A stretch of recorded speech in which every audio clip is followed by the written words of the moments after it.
మామిడి రైతులను ఈ ఏడాది తెగుళ్లు కోలుకోలేని దెబ్బతీస్తున్నాయి. చెట్లకు వచ్చిన పూతను చూసి గంతులేసిన అన్నదాత ఆనందం అంతలోనే ఆవిరవుతోంది. విరబూసిన తోటలపై తెగుళ్లు విజృంభించడంతో పూత పిందె దశకు చేరకుండానే రాలిపోతోంది. నివారణకు లెక్కకు మించి మందులు పిచికారీ చేస్తున్నా పూత నిలవటం లేదని అన్నదాత ఆందోళన చెందుతున్నాడు. ఈ ఏడాది ఫిబ్రవరి మొదటి వారం నుంచి ఒక్కసారిగా విరబూసిన మామిడి పూతతో అన్నదాత ముఖాల్లో ఆనందం విరబూసింది.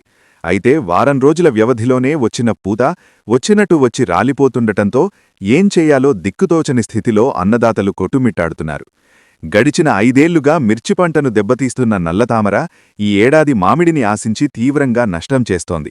పూతలోకి చేరిన నల్లతామర పురుగులు రసం పీల్చటంతో పిందె దశకు చేరకుండానే పూత రాలిపోతోంది. దీంతోపాటు తేనెమంచు తెగులు ఉధృతి ఈ ఏడాది ఎక్కువగా కనిపిస్తోంది. ఫలితంగా ఈరోజు విరబూసిన పూత వారం రోజుల వ్యవధిలో నల్లగా మాడిపోతోందని రైతులు ఆవేదన వ్యక్తం చేస్తున్నారు.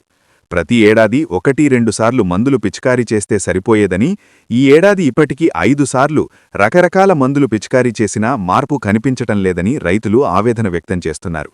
ఒక్కో పిచికారీకి ఎకరానికి 2000 వరకు అదనంగా ఖర్చు చేయాల్సి వస్తోందని వాపోతున్నారు. వచ్చిన పూత వచ్చినట్టు దూసుకుపోవటంతో ఆ ప్రభావం దిగుబడులపై పడుతోందని అన్నదాతలు ఆవేదన వ్యక్తం చేస్తున్నారు. నల్లతామర నివారణకు ఎసిఫేట్, పిప్రోనిల్ 25 గ్రాములు లీటరు నీటిలో కలిపి పిచికారీ చేయాలి. తేనెమంచు పురుగు నివారణకు బ్యూపోఫెజిన్ 15 గ్రాములు లీటరు నీటిలో కలిపి పిచికారీ చేయాలి. పిందె దశలో ఉన్నప్పుడు క్లోరిపైరిఫాస్ 2.5 గ్రాములు లీటరు నీటిలో కలిపి పిచికారీ చేయటం వల్ల టెంకి పురుగు ఆశించకుండా ఉంటుంది. మామిడి పండుకు ఈగ సోకకుండా ఈగబుట్టలు, ఫ్రూట్ కవర్స్ వినియోగించాలని ఉద్యానవన శాఖ అధికారులు చెబుతున్నారు.